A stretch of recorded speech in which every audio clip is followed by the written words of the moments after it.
Hi అండి, నమస్తే. Welcome to village ideas. మనం ఎప్పుడైనా పువ్వులు పెట్టుకునేటప్పుడు పక్క పిన్నిస్తో కానీ లేదంటే పిన్నిస్తో కానీ పెట్టుకుంటూ వాటితో పువ్వులు పెట్టుకుంటే జుట్టు కూడా చిక్కుపడిపోతూ ఉంటుంది, మన జుట్టు కూడా ఊడిపోతూ ఉంటుంది వాటిని లాగినప్పుడు. స్కూల్కి వెళ్ళే పిల్లలు కూడా నొప్పి పెడుతుంది పెట్టద్దు అని చెప్పి అంటారు. జుట్టు ఊడిపోతుంది, పక్క పిన్నిస్లు వాడకూడదు అనుకున్నా లేదంటే పక్క పిన్నిస్లు అందుబాటులో లేనప్పుడైనా ఇలా ట్రై చేయొచ్చండి. ఇంట్లో విరిగిపోయిన దువ్వెనలు ఉంటాయి కదండి, ఈ దువ్వెన పైన మనకు ఎన్ని అవసరమైతే అన్ని పూలను ఇలా పెట్టేసుకొని పైనుంచి టేప్ ఉంటుంది కదండి, అందరి ఇంట్లో ఇప్పుడు టేప్ ఉంటుంది అవైలబుల్గా. ఈ టేప్ని పువ్వుల పైన నుంచి ఇలా అంటించేసుకుంటున్నాను. ఇవి కాకపోయినా ఏదైనా ప్లాస్టిక్ పూలు కానీ లేదంటే పేపర్ పూలు కానీ ఏవైనా పెట్టుకోవాలన్నా కూడా ఇలా ట్రై చేయొచ్చండి. ఇంట్లో పేపర్ పూలు ఉన్నాయండి, ఒక పేపర్ పువ్వుని కూడా పెట్టి చూపిస్తాను మీకు.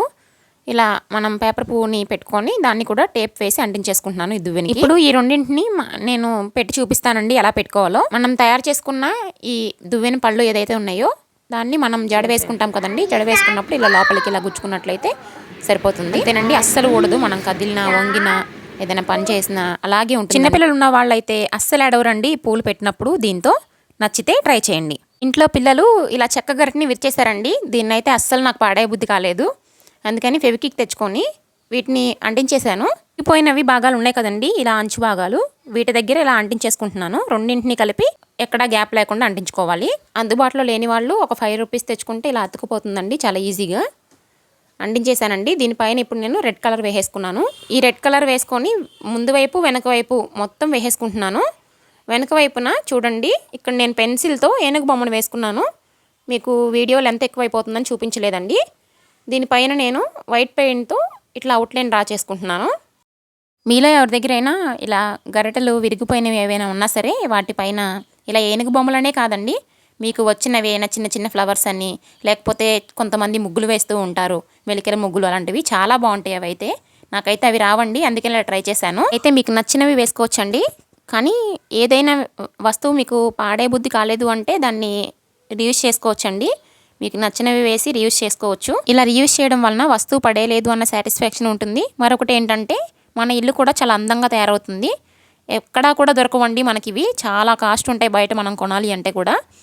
ఇవి మనం ఇంట్లోనే చాలా ఈజీగా ఒక 20 రూపీస్ది మనం కలర్ కిట్ తెచ్చుకున్నామంటే, కలర్స్ అన్నీ ఉంటాయి, చాలా ఈజీగా తయారు చేసేసుకోవచ్చు. ఈ ఏనుక్కి లోపల వైపున నేను ఇలా బ్లాక్ కలర్ వేసేసుకుంటున్నాను. మొత్తం కళ్ళు కాళ్ళు మొత్తం అన్నింటికి వేసేసుకుంటున్నానండి. మిడిల్లో ఒక క్లాత్ లాగా వేసాం కదండి, అక్కడ నాకు అంత నిండుగా అనిపించలేదండి, అందుకే మొత్తం వైట్ వేసేసుకొని దానిపైన నుంచి బ్లాక్ కలర్తో అవుట్లైన్ ఇస్తున్నాను. చెవులకు ఇంకా కాళ్ళ దగ్గర ప్లెయిన్గా అనిపించకుండా ఇలా చిన్న చిన్న డెకరేషన్ చేసేసుకున్నాను. కలర్ది క్లాత్ లా పెట్టుకున్నాం కదండి, దానిపైన కూడా బ్లాక్ కలర్తో ఇలా చిన్న చిన్న అవుట్లైన్లో డ్రా చేసేసుకుని డాట్స్ పెట్టేసుకుంటున్నాను. అంతేనండి. ఈ అట్ల కాడ ఏదైతే ఉందో ఈ కాడకి మొత్తం చుట్టువైపులా ప్లెయిన్గా ఉంది కదా, ఆ ప్లెయిన్గా ఉన్న దగ్గర కూడా చిన్న చిన్న ఫ్లవర్స్ వేసేసుకుంటున్నాను. పై వరకు కూడా చుట్టూ కింద వైపు పై వైపు మొత్తం కూడా ఇలా ఎక్కడ ఖాళీ లేకుండా చిన్న చిన్న ఫ్లవర్స్ వేసేసుకున్నాను. అంతేనండి, కంప్లీట్ అయ్యింది. ఇలా నేను కిచెన్లో హ్యాంగ్ చేసేసుకున్నాను. పారేయాలి అనుకున్న వాటిని ఇలా అందంగా రీయూజ్ చేసుకోవచ్చు. ఇప్పుడు ఇంట్లో ఒక బౌల్ ఇలా విరిగిపోయి ఉందండి, ఈ బౌల్ని కూడా నేను ఇక్కడ గ్లూ గన్ పెట్టి అంటించేసుకుంటున్నాను. ఈ విరిగిపోయిన పగులు అనేది కనబడకుండా పాత పుస్తకం నుంచి పేపర్స్ని ఇలా చుట్టేసుకుంటున్నానండి. ఇలా ఈ బౌల్లో ఎన్ని అయితే సరిపోతాయో అన్ని పేపర్స్ని ఇలా చుట్టేసుకుంటున్నాను. ఈ బౌల్కి బయట వైపు నుంచి బ్లాక్ కలర్ వేసేసుకుంటున్నాను. మనం చుట్టుకున్నాం కదండి పేపర్స్, ఈ పేపర్స్ని లోపల వైపున మనకి గిన్నెలో సరిపడినన్ని ఇలా పెట్టేసుకుంటున్నాను. ఇంట్లో ఎప్పుడో చేసినవి పేపర్ ఫ్లవర్స్ ఉన్నాయండి, వాటిని వీటిపైన అంటించేసుకుంటున్నాను పేపర్స్ కనబడకుండా. మీకు ఒకవేళ పేపర్స్ కనబడుతున్నాయి అనుకుంటే పేపర్స్ పైన గ్రీన్ కలర్ క్యారీ బ్యాగ్ని చిన్న చిన్న ముక్కలు చేసి అంటించేసుకోవచ్చు, లేదంటే ఈ ఫ్లవర్స్కి ఆకుల్లా తయారు చేసుకొని అయినా అంటించుకోవచ్చు. మీ దగ్గర పేపర్ ఫ్లవర్స్ లేనట్లయితే నార్మల్వి ఏమైనా బంతిపూలు కానీ ప్లాస్టిక్వి ఉంటాయి కదండి, అవైనా పెట్టుకోవచ్చు. అంతేనండి, ఇలా విరిగిపోయిన వాటిని కూడా చాలా ఈజీగా యూజ్ చేసుకోవచ్చు. నచ్చితే లైక్ చేయండి, మన ఛానల్ని సబ్స్క్రైబ్ చేసుకోవడం మాత్రం మర్చిపోకండి.